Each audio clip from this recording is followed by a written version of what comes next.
Vocês que acompanham o Acontece, sabem. Muito bem, Madu Ferreira, as informações, inclusive, do governo a respeito do orçamento. Boa tarde. Boa tarde, Macalossi. Boa tarde a todos os ouvintes da Rádio Bandeirantes. De acordo com o Estadão, o cenário apresentado pela equipe econômica prevê que o poder público fique sem dinheiro suficiente para sustentar os investimentos e manter a máquina pública funcionando a partir de 2027, mesmo depois do pacote de corte de gastos aprovado no ano passado. O espaço para as despesas não obrigatórias, ou seja, para todos os investimentos públicos e custeio da máquina, será de 208 bilhões em 2026. Cairá para 122 bilhões, que é o valor insuficiente para manter os serviços funcionando, em 2027.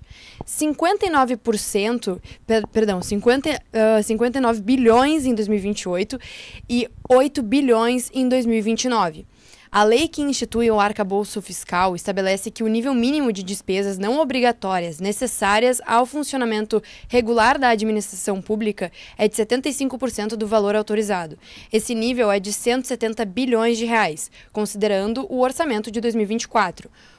O primeiro de funcionamento efetivo da nova regra fiscal. Ou seja, não haveria dinheiro suficiente já em 2027, quando começa o governo de quem for eleito para presidir o país nas próximas eleições. O STF autorizou o pagamento de parte dos precatórios fora dos limites até o ano que vem. O Poder Executivo ainda não anunciou que proposta fará para sustentar o arcabouço fiscal a partir do ano seguinte. Macalossi. Muito bem, o governo, em geral, o governo fala o lato sensu. Qualquer administração que esteja ocupando o poder. O governo, ele detém aquilo que se chama de um monopólio do calote. Experimente, você que está ouvindo o programa, não pagar uma conta para o governo. Você se ferra. Agora, o governo tem o monopólio de não lhe pagar. O precatório nada mais é do que uma dívida que o governo tem para com um determinado indivíduo, para com um determinado ente. Aliás, boa parte daqueles que estão na fila de precatório são servidores públicos. De qualquer modo, independente de ser servidor público ou não, o fato é que existe uma dívida. O precatório já é trânsito em julgado de uma decisão judicial. E nós temos bilhões de precatórios a serem pagos. O governo vai empurrando o pagamento dos precatórios com a barriga, através de projetos de emenda constitucional, como aliás ocorreu no final do governo Bolsonaro. E eu falei aqui na Rádio Bandeirantes que isto representava um calote nos credores do governo e que tinha objetivos eleitorais. Além, obviamente, de representar uma pedalada fiscal.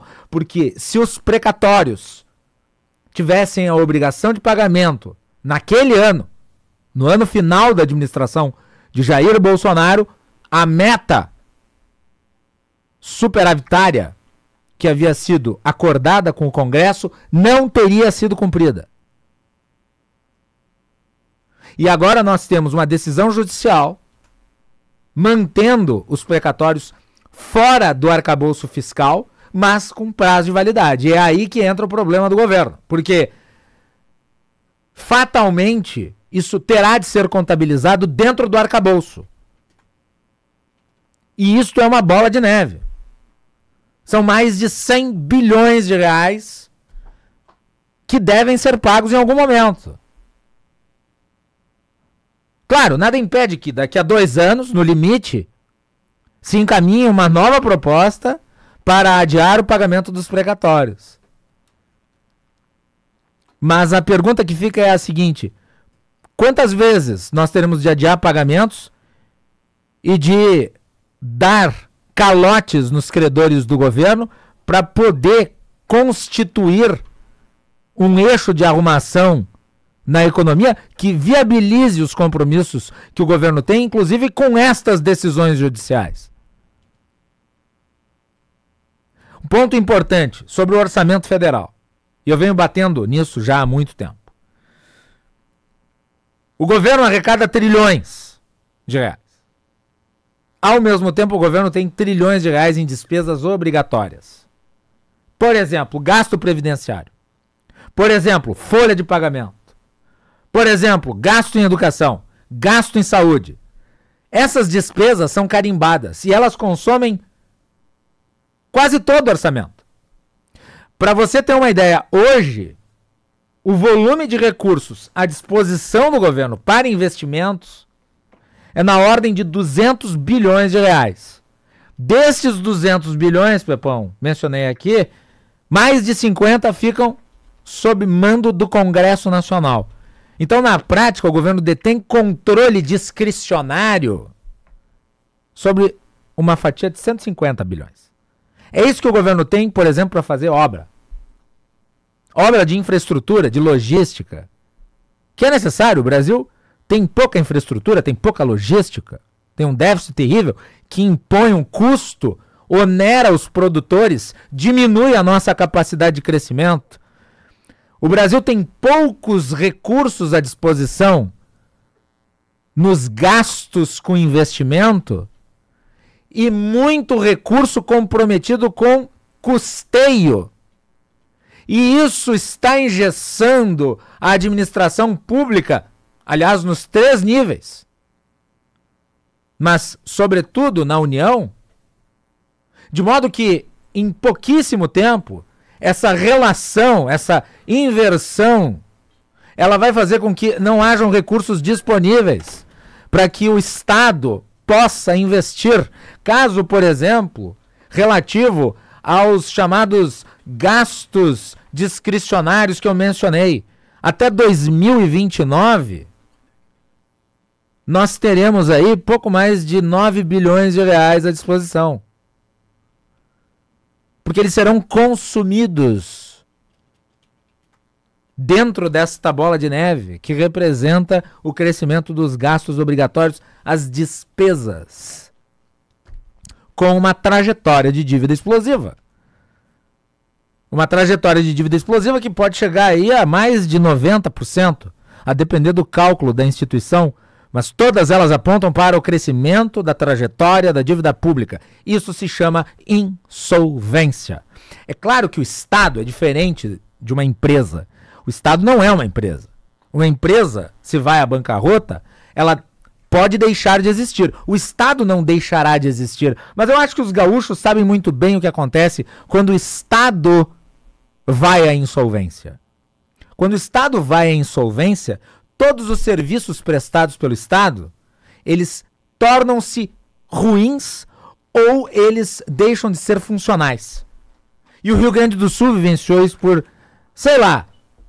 30 anos. Agora é que nós temos um crescimento do investimento. Agora é que nós temos uma elevação na capacidade de estabelecer recursos que priorizem, por exemplo, a ampliação da malha viária do Estado, o acesso aos municípios que não tinham capacidade nem mesmo de ter asfalto na sua entrada, a reposição do número de policiais que vinha em queda constante nos últimos anos. Isso só foi viabilizado porque o Estado passou por mais de 6 anos de reformas profundas. Reforma administrativa, reforma previdenciária, amplas privatizações, uma luta incessante, não para acabar com o gasto público, mas para estancar o crescimento do gasto público, colocá-lo dentro de níveis racionais, de níveis sustentáveis.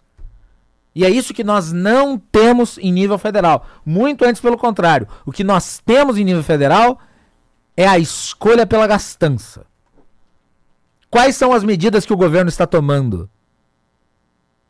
As mais recentes dizem respeito à emissão de crédito. Crédito, meus amigos, é dinheiro na praça. Dinheiro na praça tem custo. O custo é precificado na trajetória da dívida.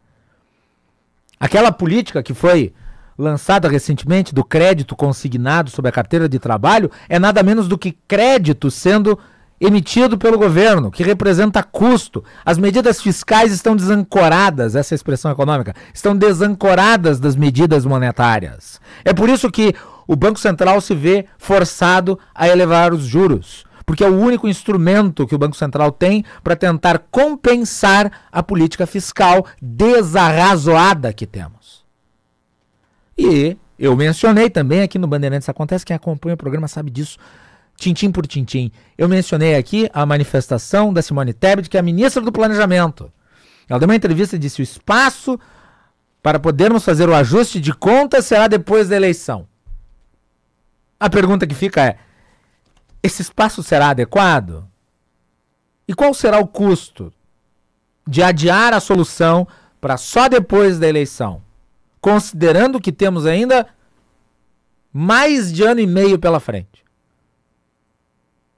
Quer dizer que só depois de garantidos os votos é que nós acertaremos as contas do país? Qual é a credibilidade de tal propositura?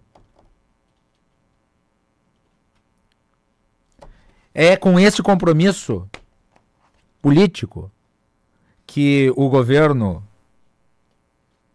dá as bases para a sustentabilidade do arcabouço? Porque esta mesma Simone Tebet antecipou a incapacidade de sustentação do arcabouço a partir de 2027. Ou seja, ela já dava ali a pista dos números que depois foram tornados públicos, mencionados aqui na abertura, e as consequências que isso representará para a gestão do Estado e os serviços que são prestados para você que está nos acompanhando. 17h21.